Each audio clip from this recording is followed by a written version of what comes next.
Hi, എല്ലാവർക്കും പുതിയ എപ്പിസോഡിലേക്ക് സ്വാഗതം. ഞാനിത് ഇപ്പോൾ ക്യാപിറ്റൽ സിറ്റി ആയിട്ടുള്ള ലുവാണ്ടയിൽ തന്നെയാണ് ഉള്ളത്, അങ്കോളൻ്റെ ക്യാപിറ്റൽ സിറ്റി. സോ ഞാൻ നെക്സ്റ്റ് എൻ്റെ പ്ലാന് നമീബിയ എന്ന് പറഞ്ഞിട്ടുള്ള രാജ്യത്തേക്ക് പോകാനായിരുന്നു. അപ്പോൾ വിസ ഞാൻ അപ്ലൈ ചെയ്തിട്ട് ഏകദേശം 3 ആഴ്ച കഴിഞ്ഞു. ആദ്യം അപ്ലൈ ചെയ്തിട്ട് ഒരു 2 വീക്സ് കഴിഞ്ഞപ്പോഴാണ് റെസ്പോൺസ് വന്ന് എന്താ അവിടുത്തെ ഇൻവിറ്റേഷൻ ലെറ്റർ വെച്ചിട്ടുണ്ടായിരുന്നു ഡോക്യുമെൻ്റ് ആയിട്ട്. അപ്പോൾ അവരുടെ ബാങ്ക് സ്റ്റേറ്റ്മെൻറ്റ് ആവശ്യമുണ്ടെന്ന് പറഞ്ഞിട്ടാണ് ഡിക്ലൈൻഡ് ആയി റീസബ്മിറ്റ് ചെയ്യാൻ വേണ്ടി വന്നു. പക്ഷേ റീസബ്മിറ്റ് ചെയ്തു അതും വെച്ചിട്ട്. പക്ഷേ റീസബ്മിറ്റ് ചെയ്തിട്ട് ഇപ്പോൾ 1 വീക്ക് കഴിഞ്ഞു. മൊത്തം 3 വീക്സ് കൂടുതലായി ഒരു റെസ്പോൺസും ഉണ്ടായിട്ടില്ല. അപ്പോൾ ഞാൻ ഇവിടെ വന്നിട്ട് എംബസിയിലെ ആൾക്കാരെ വിളിച്ചു ചോദിച്ചപ്പോൾ അവർ പറഞ്ഞു ഓൺലൈനിൽ അവർ അക്സെപ്റ്റേ ചെയ്യുന്നില്ല, ഓൺലൈനിൽ കൊടുത്താൽ കിട്ടൂല, ഞങ്ങളത് എടുക്കുന്നില്ല എന്ന് പറഞ്ഞു. അങ്ങനെ ഡയറക്റ്റ് എംബസിയിൽ വന്നു കഴിഞ്ഞാൽ ഇന്ന് തന്നെ പാസ്പോർട്ട് സബ്മിറ്റ് ചെയ്ത് കഴിഞ്ഞാൽ 3-4 ദിവസത്തിനുള്ളിൽ കിട്ടും, 3-4 വർക്കിംഗ് ഡേയ്സിനുള്ളിൽ കിട്ടുമെന്ന് പറഞ്ഞു. അങ്ങനെ ഇപ്പോൾ ഇന്ന് മൺഡേ ആണ്. സോ ഞാൻ ഇവിടെ വന്നിട്ട് ഞാൻ ഇപ്പം നിൽക്കുന്നത് എൻ്റെ ബാക്കിലാണ് നമീബിയ എംബസി വരുന്നത്. അപ്പോൾ ഞാൻ എംബസി പോയിട്ട് എൻ്റെ പാസ്പോർട്ട് സബ്മിറ്റ് ചെയ്തിട്ടുണ്ട്. അപ്പോൾ ഇവിടെ സ്റ്റാമ്പിങ് വിസയാണെന്ന് തോന്നുന്നു. സോ അതുകൊണ്ടാണ് സബ്മിറ്റ് ചെയ്തത്. അങ്ങനെ ഇനിയൊരു ഫ്രൈഡേ വരാനാണ് പറഞ്ഞത്. ഇപ്പോൾ മൺഡേ ആണല്ലോ, അപ്പോൾ ഒരു 4 ഡേയ്സ് കഴിഞ്ഞിട്ട് ഫ്രൈഡേ 2-2:30 ഇടയിൽ വന്നു കഴിഞ്ഞാൽ വിസ കിട്ടുമെന്ന് പറഞ്ഞു. $80 ഞാൻ പേ ചെയ്തിട്ടുള്ളത്. 1 മന്ത് വിസയാണെന്ന് തോന്നുന്നു, എനിക്ക് കറക്റ്റ് അറിയില്ല. എന്തായാലും ഞാനൊരു 3 വീക്സാണ് എഴുതി കൊടുത്തത് അവിടെ എത്ര ദിവസം നിൽക്കും എന്നുള്ളത്. ഞാൻ എന്തായാലും ഇവിടുന്ന് അങ്കോളൻ്റെ സിറ്റി ഞാൻ കാണിച്ചു തരാം എങ്ങനെയാണെന്നുള്ളത്. അതായത് സിറ്റി മറ്റുള്ള സിറ്റിയിൽ നിന്നും കുറച്ചുകൂടെ ഡിഫറെൻ്റ് ആണ്. എന്താ പറയുക, ഒരുപാട് കാണാനൊക്കെ ഉണ്ട്. അതായത് കുറച്ചുകൂടെ അടിപൊളിയാണ്. മറ്റുള്ള ലുസാക്ക എന്നൊക്കെ പറയുമ്പോൾ കൂടുതലൊന്നും കാണാനൊന്നും ഉണ്ടായില്ല. ജസ്റ്റ് ഫെസിലിറ്റീസൊക്കെ ഉണ്ടെങ്കിലും കാണാൻ അത്ര ബ്യൂട്ടിഫുൾ അല്ലായിരുന്നു. ഇവിടെ അപ്പോൾ ഇന്ന് സിറ്റി കാണാൻ വേണ്ടി ഇറങ്ങിയിരിക്കുകയാണ്. അപ്പോൾ എൻ്റെ കൂടെ എൻ്റെ സ്കൂളിൽ സീനിയറായിട്ട് പഠിച്ചിട്ടുള്ളൊരു പുള്ളിക്കാരിയുണ്ട്. പുള്ളിക്കാരി വീട്ടിലാണ് ഞാൻ സ്റ്റേ ചെയ്യുന്നത്. ഇന്നലെയൊക്കെ ഞാൻ എവിടെയും അങ്ങനെ ഒരുപാട് ട്രാവൽ ചെയ്തില്ല, ജസ്റ്റ് പുറത്തൊക്കെ പോയി അങ്ങനെ ഒരു റെസ്റ്റൊക്കെ ആയിരുന്നു. സിറ്റി വരുമ്പോഴാണ് ഞാനങ്ങനെ റെസ്റ്റ് ചെയ്യുന്നത്. അപ്പോൾ ആളിവിടെ വർക്ക് ചെയ്യാണ്, മാരീഡാണ്. ഇത് ഇവിടെ ഉണ്ട്. അവരെ ഞാൻ പരിചയപ്പെടുത്തി തരാം. അവരിത് അപ്പുറം നിൽക്കുന്നുണ്ട്. അപ്പോൾ അവരുടെ കൂടെയാണ് ഇന്ന് സിറ്റിയെല്ലാം എക്സ്പ്ലോർ ചെയ്യാൻ വേണ്ടി പോകുന്നത്. അവരെനിക്ക് വേണ്ടി ഇന്ന് മൺഡേ ആയിട്ടും ജോലിക്കൊന്നും പോകാണ്ട് ലീവൊക്കെ എടുത്തിട്ടാണ് ഉള്ളത്. Hi hello. അപ്പോൾ ഇതാണ് സനിത, എൻ്റെ സ്കൂൾ സീനിയർ ആണ്. നമ്മളിപ്പോൾ ഏകദേശം ഒരു 10 വർഷം 9 വർഷം അത്രയായി കണ്ടിട്ടല്ലേ. അന്ന് സ്കൂളിൽ ഞാൻ 10ാം ക്ലാസ് പഠിക്കുമ്പോൾ ആള് +2-ലായിരുന്നു. അപ്പോൾ +2 കഴിഞ്ഞ് ആള് പോയി വേറെ സ്ഥലത്തേക്ക് ഡിഗ്രിയൊക്കെ ആയിട്ട്. ഞാൻ പിന്നെ കണ്ടിട്ടേ ഇല്ല. നമ്മൾ നാട്ടിൽ ജസ്റ്റ് ഒരു 5-6 കിലോമീറ്റർ ഉള്ളു വീട്, പക്ഷെ നമ്മൾ പിന്നീട് കണ്ടിട്ടില്ല. അപ്പോൾ ഇത് ആളുടെ ഹസ്ബൻഡ്. ഹായ്, പേര് രജീഷ്. ഓക്കെ, ഇവിടെ എത്ര നാളായി? ഞാൻ വന്നിട്ട് 7 ഇയേഴ്സ് ആയി. ഓക്കെ, എങ്ങനെയുണ്ട് അങ്കോള? അടിപൊളിയാണ്, നല്ല പ്ലേസ് ആണ്. സിറ്റിയിൽ നിൽക്കുമ്പോൾ കുഴപ്പമില്ല, പക്ഷെ സിറ്റിയിൽ റിസ്ക് ഉണ്ട് അല്ലേ? കമ്പാരിറ്റീവ്ലി വില്ലേജസിനെക്കാട്ടിലും റിസ്ക് കൂടുതൽ ഇവിടെയാന്നൊക്കെ ഞാൻ കേട്ടുവാണ്. സാധനങ്ങളെല്ലാം റോബറി എല്ലാം കൂടുതൽ ഇവിടെയാന്ന് പറഞ്ഞപ്പോ ആളും എന്റെ നാട്ടിൽ തന്നെയാണ് വീട് അല്ലെ, വേങ്ങശ്ശേരി, ആള് കടമ്പൂര് അല്ലേ. അപ്പൊ നമ്മള് എല്ലാരും നൈബേഴ്സ് ആണ്. അപ്പൊ ആളുടെ വീട്ടിലാണ് ഞാൻ സ്റ്റേ ചെയ്തിട്ടുണ്ടായത്. പിന്നെ ലീവൊക്കെ എടുത്തല്ലേ, താങ്ക് യു സോ മച്ച്. അപ്പൊ നമ്മളിപ്പോ എവിടേക്കാ പോകുന്നത്? ഇവിടെ സിറ്റി കാണിച്ചു തരാൻ പറയാം, എനിക്കറിയില്ല എവിടെ എന്താന്നുള്ളത്. Small city tour, city life കാണിക്കാൻ വേണ്ടിട്ട് centre of the city, capital Luanda എന്ന് പറയും, മാർജിനിൽ. അപ്പൊ അവിടെയാണ് നമ്മളിപ്പോ പോകാൻ പോകുന്നത്. Okay, let's go. ഈ മോണുമെന്റ് എന്ന് പറഞ്ഞാൽ അങ്കോളൻ സോൾജേഴ്സിന്റെ ഇവിടെ സിവിൽ വാർ നടന്ന സമയത്ത് അവർക്കൊരു ട്രിബ്യൂട്ട് എന്ന രീതിക്ക് സിവിൽ വാർ കഴിഞ്ഞതിന് ശേഷം ഗവൺമെന്റ് സ്ട്രക്ചർ ചെയ്തതാണ്. ഓക്കെ, ഈ ഒരു സ്ട്രക്ചറിന് എന്തെങ്കിലും സ്പെഷ്യാലിറ്റി ഉണ്ടോ? അതോ ചുമ്മാ ഒരു ഡിസൈനിൽ മാത്രം ഉണ്ടാക്കിയിട്ടുണ്ട്. ഇതാണ് ഇവിടുത്തെ ഒരു മെയിൻ സിറ്റി അല്ലേ, സിറ്റിയിലെ ഒരു സെന്റർ പാർട്ടാണ്. ഓക്കെ, അവിടെ കാണുന്നത് ബീച്ചാണോ? ബീച്ചല്ല, നമുക്ക് വാക്കബിൾ ഏരിയ ആണ്. ഫുൾ സ്ട്രെച്ചിൽ വാക്കബിൾ ഏരിയ ആണ് മൊത്തം. ഓക്കെ, അതിൽ നമ്മൾ റൈറ്റ് സൈഡിൽ ആ എൻഡിൽ വരുന്നതാണ് അങ്കോളയുടെ മെയിൻ പോർട്ട്, ലുവാണ്ട പോർട്ട് വരുന്നതാണ്. ഓക്കെ, ആ ഫ്രണ്ടിൽ അറ്റത്ത് കാണുന്നത് അവിടെയാണ്. നമുക്ക് നടന്നു പോവാല്ലേ? ഫുൾ സ്ട്രെച്ചിൽ അങ്ങനെ 2 സൈഡും വാക്ക് ചെയ്യാൻ പറ്റും. ഓക്കെ, അതൊരു ഷോപ്പിംഗ് മോളാണ്, ഫോർത്തലേസ. ഓക്കെ, അതിന്റെ ബാക്കിൽ കാണുന്ന ഫോർട്ടാണ് അങ്കോളൻ ഫോർട്ട് അല്ലേ. അവിടെ അതിന്റെ ഉള്ളിൽ നമുക്ക് എൻട്രി ഉണ്ട്. ഒരു മ്യൂസിയം, അതായത് മിലിറ്ററി മ്യൂസിയം ഒക്കെ ഫുൾ ആയിട്ട് വെച്ചിരിക്കുന്നത്. ഓക്കെ, ആ ഒരു ഇൻസിഡന്റിനെ പറ്റിയിട്ടൊക്കെ ഇവിടെ എന്തൊക്കെയോ എഴുതി വെച്ചിട്ടുണ്ട്. പക്ഷെ എന്താ പറയാ, ഇംഗ്ലീഷിലൊന്നുമല്ല, ഇവിടുത്തെ പോർച്ചുഗീസ് ഭാഷയിൽ മാത്രമാണ് അവരെല്ലാം എഴുതി വെക്കുക കേട്ടോ. അതുകൊണ്ട് തന്നെ നമുക്ക് ഒന്നും മനസ്സിലാവില്ല. ഈവൻ സിറ്റിയിൽ പോലും ആൾക്കാർ പോർച്ചുഗീസ് മാത്രമാണ് സംസാരിക്കുന്നത്.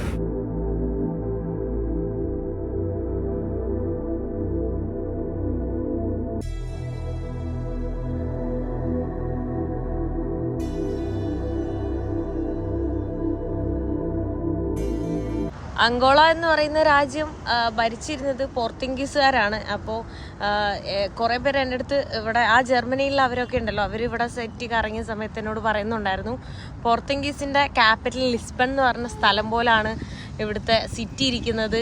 ഞാൻ പറഞ്ഞു ഞാൻ അങ്ങോട്ട് പോയിട്ടില്ല, അപ്പോൾ അതുകൊണ്ടാണ് എനിക്ക് അറിയാത്തതെന്ന് പറഞ്ഞു. അപ്പോൾ അവരെൻ്റെ അടുത്ത് പറഞ്ഞു ഇനി പോകുമ്പോൾ അവിടെ എത്തുമ്പോൾ മനസ്സിലാവും എന്നാണ് പറഞ്ഞത്. അപ്പോൾ ആക്ച്വലി ഒരു പോർച്ചുഗീസിൻ്റെ എല്ലാ രീതിയിൽ സിറ്റി ആണെങ്കിലും ഇവിടുത്തെ കൾച്ചറാണെങ്കിലും ഭക്ഷണമാണെങ്കിലും അങ്ങനെ ഒരുപാട് കാര്യങ്ങൾ ആ ഒരു അവർ ഭരിച്ചതുകൊണ്ട് ആ ഒരു രീതിയിലാണ് ഇവിടുത്തെ കാര്യങ്ങൾ. അപ്പോൾ ഇവിടെ ആണെങ്കിൽ ഒരു ബിൽഡിങ്സിൽ പോലും ഒരു പേര് ഇംഗ്ലീഷിൽ എഴുതിയിട്ടില്ല. അതെന്ത് കാര്യമാണെങ്കിലും അവരുടെ പോർച്ചുഗീസിൽ മാത്രമാണ് എഴുതിയിട്ടുള്ളത്. അതുകൊണ്ടാണ് എന്താ പറയുക ഇവിടെ എല്ലാവരും പോർച്ചുഗീസ് തന്നെ സംസാരിക്കുന്നത്. അതും ഓരോ സ്കൂളുകളിൽ തന്നെ ചില സ്കൂളുകളിൽ മാത്രമാണ് ഇംഗ്ലീഷ് പഠിപ്പിക്കുന്നുള്ളൂ. ബാക്കിയുള്ള സ്കൂളുകളിലൊക്കെ പോർച്ചുഗീസിലാണ് എഴുതുന്നതും പഠിക്കുന്നതും വായിക്കുന്നതും. അതുകൊണ്ടാണ് ആർക്കും മെയിനായിട്ട് ഇംഗ്ലീഷ് ഒന്നും അറിയാത്തത്. അപ്പോൾ ബ്രിട്ടീഷുകാർ ഭരിച്ചിരുന്ന രാജ്യങ്ങളിലാണ് ഒരു 8 രാജ്യങ്ങളിലെല്ലാം ഞാൻ പോയിക്കൊണ്ടിരുന്നത്. അപ്പോൾ അതുകൊണ്ടാണ് അവിടെയൊക്കെ എല്ലാവർക്കും ഇംഗ്ലീഷ് അറിയുന്നതും. ഇവിടെ ആ ഒരു ഡിഫറൻസ് നമുക്ക് നല്ലപോലെ മനസ്സിലാക്കാൻ പറ്റുന്നുണ്ട്. പിന്നെ അതുമാത്രമല്ല ഇവിടെ ഈ അങ്കോള കുറച്ചും കൂടെ സേഫ്റ്റി ഇഷ്യൂ ആണെങ്കിലും ആൾക്കാരാണെങ്കിലും കമ്പാരിറ്റീവ്ലി അത്ര ഫ്രണ്ട്ലി അല്ല. അതിൻ്റെ റീസൺ തന്നെ ഈ പോർച്ചുഗീസുകാർ ഭരിച്ചിരുന്ന സമയത്ത് അവർ ഇവരോട് കാണിച്ചിരുന്നത് ഭയങ്കര റൂഡായിട്ടുള്ള ഒരു ബിഹേവിയറാണ്. അപ്പോൾ ബ്രിട്ടീഷുകാർ പിന്നെയും അങ്ങനെ കുഴപ്പമില്ലായിരുന്നു. അതുകൊണ്ടാണ് എന്താ പറയുക ഇവരുടെ ആ ഒരു ക്യാരക്ടറിൽ പോലും ആ ഒരു ഡിഫറൻസ് ഇവിടുത്തെ ആൾക്കാരോട് ചോദിക്കുമ്പോൾ തന്നെ അതാണ് പറഞ്ഞുകൊണ്ടിരുന്നത്. ഒരേ രാജ്യത്ത് തന്നെ 2 രീതിയിൽ എന്താ പറയുക സിറ്റിയിൽ കാണുന്ന സമയത്ത് നല്ല റിച്ച് ആയിട്ടുള്ള ആംബിയൻസും ഇതേ രാജ്യത്ത് തന്നെ അല്ലേ പട്ടിണിയും ദാരിദ്ര്യമുള്ള ആൾക്കാർ എൻ്റെ വീഡിയോസിൽ നിങ്ങൾ കണ്ടില്ലേ, ഒന്ന് ആലോചിച്ച് നോക്കുക. അപ്പോൾ ആൾക്കാർ അത് കാണുന്ന സമയത്ത് വിചാരിക്കും അത് മാത്രമേ ഉണ്ടാവുള്ളൂ, പക്ഷെ ഇത് കാണുന്ന സമയത്ത് ആൾക്കാരെന്ന് വിചാരിക്കാം അതെ രണ്ട് എക്സ്ട്രീമാണ് അല്ലേ. അപ്പോൾ സത്യം പറഞ്ഞാൽ പുറത്തുനിന്ന് ഒരാൾ ടൂറിസ്റ്റായിട്ട് ഫ്ലൈ ചെയ്ത് ലുവാണ്ട വന്ന് ഇവിടെ മാത്രം കണ്ടു പോവുകയാണെങ്കിൽ ഒരിക്കലും ആ ഒരു ദാരിദ്ര്യമോ അല്ലെങ്കിൽ ആ ഒരു റിയൽ എന്താണ് സംഭവം എന്നുള്ളത് മനസ്സിലാവൂല. ഇവിടെ ആകെ മനസ്സിലായി റോബറി ഉള്ളതുകൊണ്ട് അത് മാത്രം സേഫ് അല്ല, കുറച്ച് സേഫ് അല്ല എന്ന് മാത്രം ഫീൽ ചെയ്യും. പക്ഷെ വില്ലേജസിൽ ആൾക്കാരും അത്ര ഫ്രണ്ട്ലി അല്ല, പക്ഷെ എന്നാലും ബെറ്ററാന്ന് തോന്നുന്നു. പക്ഷെ പിടിച്ചുപറിയൊക്കെ വളരെ കുറവായിട്ടാണ് എനിക്ക് ഫീൽ ചെയ്തത്. കാരണം ഇവിടുത്തെ ഒരു ആൾക്കാരുടെ എക്സ്പീരിയൻസ് ഇപ്പോൾ ലാസ്റ്റ് തന്നെ ഒരു മലയാളി എൻ്റെ അടുത്ത് പറഞ്ഞു എന്താ പറയുക തോക്കെല്ലാം ചൂണ്ടിക്കാണിച്ച് അതെ അത് ഒരാളുടെ അല്ല കുറെ ആൾക്കാർ ഇങ്ങനെ പറഞ്ഞു. അത് ജസ്റ്റ് ഇപ്പൊ നമ്മൾ ഇങ്ങനെ നടന്നുകൊണ്ടിരിക്കുന്നതിന്റെ ഇടയിൽ വെച്ചിട്ട് ആൾക്കാർ മൈൻഡ് പോലും ചെയ്യില്ല എന്നാ പറഞ്ഞത്. അതുകൊണ്ട് എപ്പോഴും ശ്രദ്ധിക്കണം ഫോണായാലും വീഡിയോ എടുക്കുന്ന സമയത്തെല്ലാം അല്ലേ. ഈ രാജ്യത്ത് കൂടുതൽ പുറത്തുനിന്നുള്ള ഏത് രാജ്യത്തെ ആൾക്കാരാ വന്നേക്കുന്നത്? ഓക്കെ അതിപ്പോ അവിടെ ഇവിടെ അവർക്ക് ചിലപ്പോ സെയിം ആയിട്ട് തന്നെ ഫീൽ ചെയ്യുന്നുണ്ടാവും. പിന്നെ എറിത്രക്കാര് ഉണ്ടെന്ന് കേട്ടിട്ടുണ്ട്. കുറച്ച് കമ്പനീസ് ഒക്കെ FMCG കമ്പനീസും അങ്ങനെ സ്റ്റാർട്ടപ്പ് കുറെ ആൾക്കാർ ചെയ്തിട്ടുണ്ട്. ബ്രസീലിനുണ്ടല്ലേ, കുറെ ആൾക്കാരുണ്ട്, യൂറോപ്യൻസ് ഉണ്ട്. നമ്മൾ Indians comparatively other African countries വെച്ച് നോക്കുമ്പോൾ കുറവാണ്. ബട്ട് ലാസ്റ്റ് ഒരു 3-4 ഇയേഴ്സ് ആയിട്ട് അതിന്റെ ഇന്ത്യൻസ് നമ്പേഴ്സ് കൂടുന്നുണ്ട്. ബിസിനസ് സെറ്റപ്പും കാര്യങ്ങളൊക്കെ കൂടി വരും. ഇവിടെ ലാബിനെല്ലാം കാണാൻ പറ്റില്ലേ, ഗോൾഡൻ റിട്രീവർ ആണ് കേട്ടോ. ഭയങ്കര ക്യൂട്ട് അല്ലേ കൊച്ചുടാ. പൊക്കോ പൊക്കോ ടാറ്റ പൊക്കോ. Thank you. ബൈ.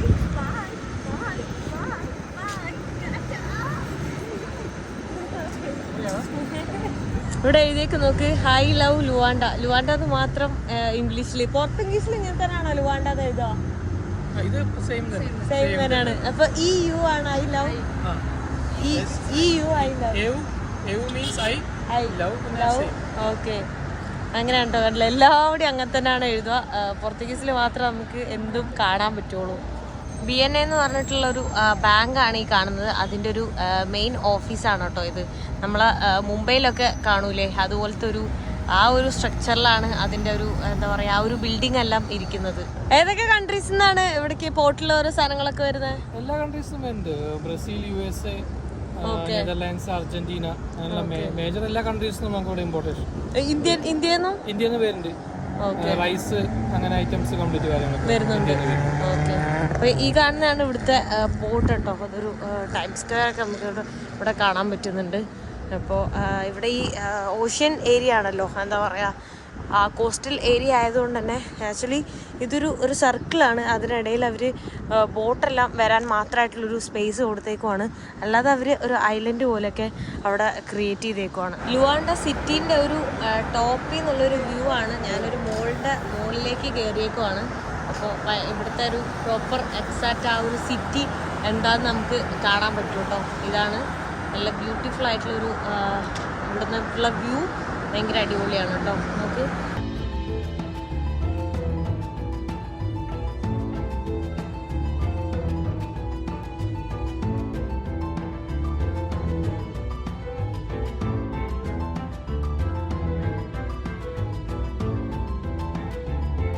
ഞാനും എൻ്റെ കൂടെയുള്ള അവരും കൂടെ നടക്കുമായിരുന്നു. അപ്പോൾ വീഡിയോസൊക്കെ എടുത്ത് നടക്കുന്നതിൻ്റെ ഇടയിൽ അവിടെ ഒരു ടൈം സ്ക്വയർ കണ്ടു. അപ്പോൾ ആ ടൈം സ്ക്വയറിൻ്റെ വീഡിയോ ഇങ്ങനെ എടുക്കുമായിരുന്നു, ഒരു പോർട്ടും ടൈം സ്ക്വയറും കൂടെ. നിങ്ങൾ കണ്ടിട്ടുണ്ടാവും, നേരത്തെ ഞാൻ അതിൽ കാണിച്ചത്. അപ്പോൾ ദൂരെ നിന്ന് ആ ഒരു ഫോട്ടോയിൽ, അത്രയും ദൂരെ നിന്ന് എടുത്തൊരു ഫോട്ടോ ആണ്. അതിൽ പോലീസുകാർ അവിടെ ഫ്രണ്ടിൽ നിൽക്കുന്നുണ്ട്. അപ്പോൾ ആ ഒരു ഫോട്ടോ എടുത്ത സമയത്ത് അതിൽ സൂം ആക്കിയാൽ പോലും അവരുടെ ഫേസ് ക്ലിയർ അല്ല, ഫുള്ള് ബ്ലർ ആയിട്ടാണ് ഇരിക്കുന്നത്. അങ്ങനെ ഒരു ഫോട്ടോ ആണത്. ആ ഒരു ഫോട്ടോയിൽ ഒരു പോലീസുകാർ ഉണ്ടെന്ന് പോലും മനസ്സിലാവില്ല, സൂം ചെയ്താൽ പോലും മനസ്സിലാവില്ല, നോർമലി കണ്ടു കഴിഞ്ഞാൽ അത്ര പോലും മനസ്സിലാവില്ല. അങ്ങനത്തെ ഒരു ഫോട്ടോ ആണത്. അപ്പോൾ ആ ഫോട്ടോ എടുത്തുകൊണ്ട് ആ പോലീസുകാർ നമ്മളെ പിന്നെ കുറച്ച് കഴിഞ്ഞ് ഞാൻ അടുത്തേക്ക് എത്തി, കാരണം ദൂരെ നിന്നുള്ളൊരു ഫോട്ടോ ആണ്. നടന്ന് അടുത്തെത്തിയ സമയത്ത് അവർ ഞങ്ങളെ വിളിച്ചു. അങ്ങനെ അവർ എൻ്റെ അടുത്ത് എന്താ പറയുക, എൻ്റെ അടുത്ത് ചോദിച്ചു, ഫോട്ടോ കാണിക്കാൻ പറഞ്ഞു, ഗാലറി. അങ്ങനെ ഞാൻ ഫോട്ടോയിൽ ഗാലറി കാണിച്ചു. അപ്പോൾ പോലീസ് ഉണ്ടെന്ന് പറഞ്ഞു അതിൽ. അപ്പോൾ ഞാൻ ഡിലീറ്റ് ചെയ്യാന്ന് പറഞ്ഞു. അപ്പം തന്നെ ഡിലീറ്റ് ചെയ്യാൻ നിന്നപ്പോൾ അവരെൻ്റെ ഫോൺ പിടിച്ചു വാങ്ങിയതിന് ശേഷം അവർ ആ ഫോട്ടോ ഡിലീറ്റ് ചെയ്യുന്നില്ല. ഡിലീറ്റ് ചെയ്യാതെ പോർത്തുഗീസാണ് അറിയുള്ളൂ, ഇംഗ്ലീഷ് അറിയില്ല. അപ്പോൾ എൻ്റെ കൂടെ ഉള്ളവരുന്ന പുള്ളിക്കാരനാണ് സംസാരിക്കുന്നത്. പുള്ളിക്കാരിക്കും ഒരുപാട് പോർത്തുഗീസ് അറിയില്ല.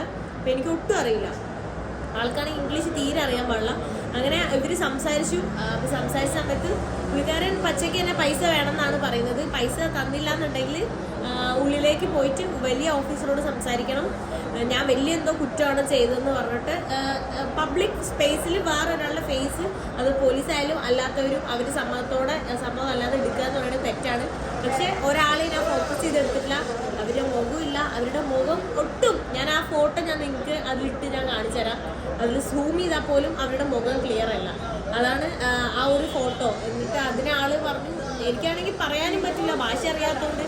അപ്പോൾ ഇവരാണെങ്കിൽ ഭയങ്കര പൊളൈറ്റ് ആയിട്ടാണ് സംസാരിക്കുന്നത് പോലീസുകാരുടെ അടുത്ത്. ആളാണെങ്കിൽ മാക്സിമം റൂഡായിട്ടാണ് സംസാരിക്കുന്നത്. നമ്മൾ കുറേ സോറി പറഞ്ഞു, ഡിലീറ്റ് ചെയ്യാമെന്ന് പറഞ്ഞു.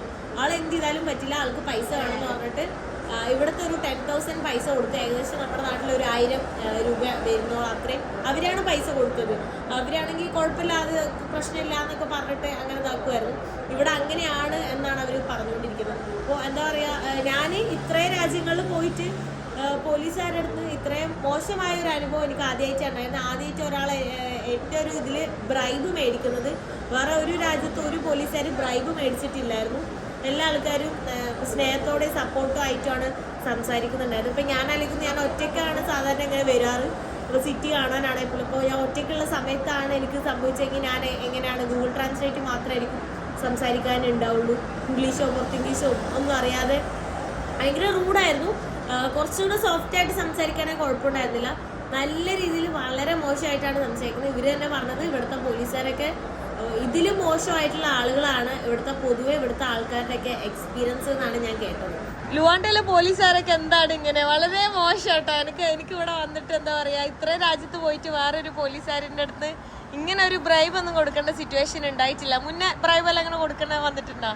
മുമ്പ് നമ്മൾ ട്രാവൽ ചെയ്യുന്ന സമയത്തൊക്കെ ഇൻ ബിറ്റ്വീൻ റോഡ്സിലൊക്കെ നമ്മൾ കുറിച്ച് കഴിഞ്ഞാൽ ബ്രൈബിൻ്റെ ചില ഇഷ്യൂസ് മുമ്പ് ഉണ്ടായിട്ടുണ്ട്.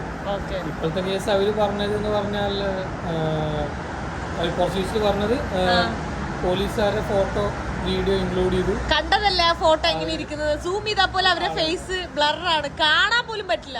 ബ്രൈബിന് വേണ്ടിയിട്ടായിരിക്കും, അതാണ് മെയിൻ ഇഷ്യൂ. അപ്പൊ അവര് പറഞ്ഞത് ബ്രൈബിന് വേണ്ടിയിട്ടായിരിക്കാന്നല്ല, അതിനുവേണ്ടി മാത്രം. കാരണം അതില് അവർക്കൊരു എന്താ പറയാ, ഞാൻ ഇല്ലീഗൽ ആയിട്ടുള്ള ഒരു കാര്യം പോലും അതിൽ കാണിച്ചില്ല. കാരണം അവരുടെ ഫേസ് ക്ലിയർ ആണെങ്കിൽ പോലും അവർക്ക് പറയാം, അവരെ ഫോക്കസ് ചെയ്തിട്ടില്ല. പറഞ്ഞത് പോലീസുകാരുടെ ഫോട്ടോ അതായത് അവരതിൽ വെച്ചിട്ട് എടുക്കാൻ പാടില്ല, അത് ക്രിമിനൽ ഇഷ്യൂസ് ആണ്, സെക്യൂരിറ്റി റീസൺസ് ക്രിമിനൽ ഇഷ്യൂസ് ആണ്, അങ്ങനെ അതിന്റെ ഡീറ്റെയിൽസ് ആയിട്ടാണ് അവർ പറഞ്ഞിട്ടുണ്ടായിരുന്നത്.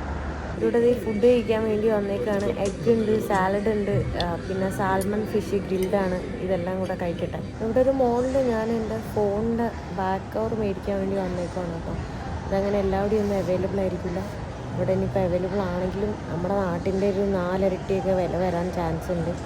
അപ്പോൾ ഞാനിവിടെ നോക്കിക്കൊണ്ടിരിക്കുകയാണ്, പക്ഷേ എക്സാക്റ്റ് ആയിട്ടുള്ള എനിക്ക് കറക്റ്റ് ആയിട്ടുള്ള ഒന്നും കിട്ടുന്നില്ല കേട്ടോ. ലുവാണ്ട സിറ്റി ഒക്കെ എക്സ്പ്ലോർ ചെയ്ത് കഴിഞ്ഞിട്ട് ഞാനിപ്പോ ഒരു ഡിന്നർ കഴിക്കാൻ വേണ്ടി വന്നേക്കാണ്. കുറെ മലയാളീസ് അവരെയൊക്കെ പരിചയപ്പെടുത്തി തരാം. ഹായ് എല്ലാവർക്കും ഹായ്. ഹലോ, ഇത് നമ്മളുടെ മലയാളി അസോസിയേഷന്റെ പ്രസിഡന്റ് അല്ലേ, അങ്കോളയിലെ. ഓക്കെ, പേര്? ശ്രീകുമാർ. നാട്ടില്? തിരുവല്ല. ഓക്കെ. ഇത് ജയറാം, പാലക്കാട്. ഓക്കെ, എല്ലാരും പാലക്കാട്ടുകാരാണ്. ഹായ്. ഓക്കെ, ആളുടെ അമ്മയാണ്, അച്ഛനാണ്. പേര്? ഓക്കെ. ഞാന് ഷാജി കരുണാകരൻ, കാഞ്ഞിരപ്പള്ളി. ഓക്കെ. നമ്മുടെ ഇന്നത്തെ സ്പെഷ്യൽ ഡിഷ് ഉണ്ടാക്കിയിരിക്കുന്നത് ഷാജി ചേട്ടനാണ് കേട്ടാ. ഓക്കെ. ഇന്ന് അമ്മയാ. ഓക്കെ. ഞാൻ സജിത്ത് ഫ്രം ഗുജറാത്ത്. അപ്പോ ഓക്കെ. എന്ന് പറയും. അതെ, അപ്പു. ഹായ്. ഇത് സുനിൽ, പാലക്കാടാണ് വീട് അല്ലേ. ബാക്കിൽ ഒരാളും കൂടി ഉണ്ട്. ഹായ്. പേര്? നാട്ടില്? ഓക്കെ. അപ്പൊ നമ്മളിതാ ബിരിയാണിയും ഇവിടുത്തെ സ്റ്റൈല് ചിക്കൻ ഫ്രൈ അല്ലേ, ചിക്കൻ ഗ്രില്ലും, പിന്നെ പപ്പടം ഒരു ഡിഫറെന്റ് പപ്പടാണല്ലോ. ഓക്കെ. ഞാൻ ഈ വീട്ടിൽ തന്നെയാണ് സ്റ്റേ ചെയ്യുന്നത്. അപ്പോൾ പിറ്റേ ദിവസം ഇവർ സർപ്രൈസ് ആയിട്ട് എൻ്റെ ഇൻസ്റ്റയിൽ 600K ആയതിൻ്റെ കേക്കൊക്കെ ആയിട്ട് വന്നേക്കുവാണ് കേട്ടോ.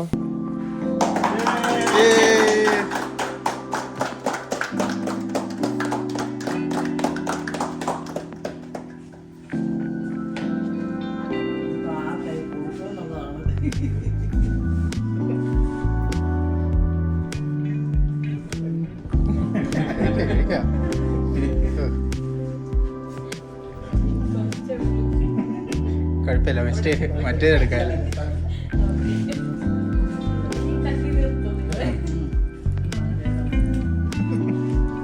ഞാനും കൂടെ ഉണ്ട് കേട്ടോ.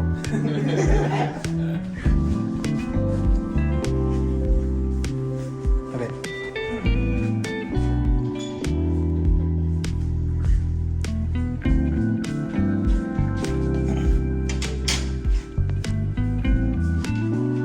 ഞാനിത് കിടന്നുറങ്ങാൻ വേണ്ടി പോവാണ്. സോ ഈ വീഡിയോ ഞാൻ ഇവിടെ വെച്ച് അവസാനിപ്പിക്കാൻ പോവാണ്. നെക്സ്റ്റ് വീഡിയോയിൽ കാണുന്നവരെ ബൈ.